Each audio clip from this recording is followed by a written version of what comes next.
how did all this come about? Your oh, No, we need you and Mike Moran. All right. you know what? It doesn't really work out multiple people. Yeah. Okay. So if you want to have them off to the side telling you anything, No, I know. surprise you, No, but- I know the story. Yeah, I would think so. So the significance for you and for Dan, how did this all come about?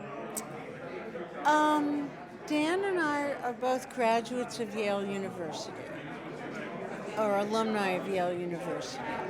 And Dan had a different path, was part of a conference in Ghana, sponsored by the Yale Club of Ghana.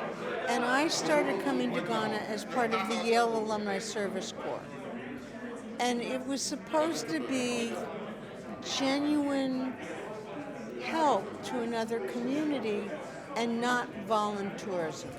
But I'm a public health officer, retired of the U.S. Public Health Service, and to me, sustainable has to be really sustainable. So he had an interest in Ghana. I had an interest in Ghana. He formed the Helping Africa Foundation. He brought me on the board. I'm now the president. And in one of my trips to Ghana, I was working with Michael Moran, who's standing there. I knew him from Dwight Hall at Yale, the social service, social justice organization. Even when he was an undergraduate and I was chair of the board, we worked together. He also has an interest in Ghana and has friends here, and I've met many of them. And he was the first person to mention to the Yale group that I was working with that there's this great place, the Du Bois Center. It holds cultural events, but it's falling apart. We need to do something. Fast forward, I was already working with Jafet for the foundation, with W.E.B. on building computer learning centers, so it made sense to bring them into it. And we each have different roles, but sometimes we take over each other's roles, and then we laugh a lot. So Jafet is our mover and shaker, diplomat. He's got, the presidential candidates of each of the major parties, and even a minor one. I have met them with him. So if the parties change, and the Ghanaian election cycle is similar to ours, it's in November every 4 years, we're set. And what's so nice about this is it will be pan-Ghanaian as well as pan-African.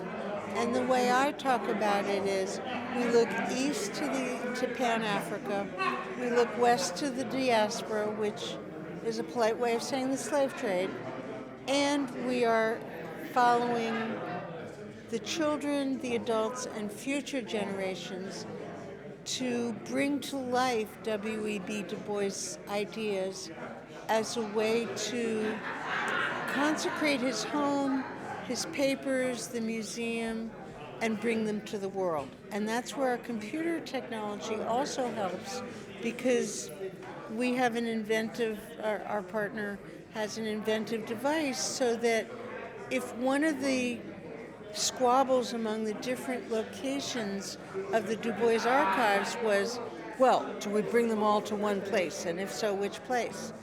I think they should each stay where they are in situ, but with the Asanka device that Mr. W.E.B. invented and patented, all of these items can be digitized. All of them can be put on the device. The device can be shipped anywhere. It beams Wi-Fi. Children with computers can access the content.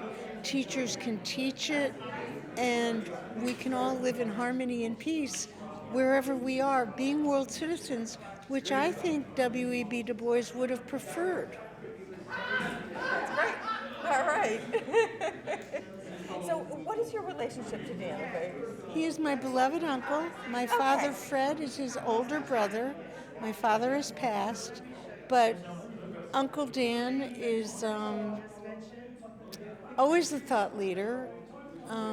There are now 4 generations in our family real estate company. It's now woman-owned. And my dad was a civil engineer and did all the construction stuff, but Uncle Dan did the branding and, give it. We have a totally honorable image, but he came up with a logo, for instance. And I just admire him so much, and he admires Japhet so much, and it's a little recirculating pond. But to have the third brother, my Uncle Ellie, here with his wife Susan, the family is finally, they can be a little skeptical, and for years they were saying, Ellie was saying, well, Dan's talking about it. And to have it become a reality. And Ellie is a military historian who's taught and lectured at many of the best universities. And Dan's son David, my first cousin, to have my family here as part of so many people here who I know so well. Some of my friends from Yale as undergraduates, the two women, Rhonda and Georgia. We were all in the same college, Jonathan Edwards College. To have Michael Morand, who I know through Dwight Hall. To have each of the people I've met on the various trips. It's really the fulfillment of a dream for all of us, but for the children and the peoples of the future. Perfect.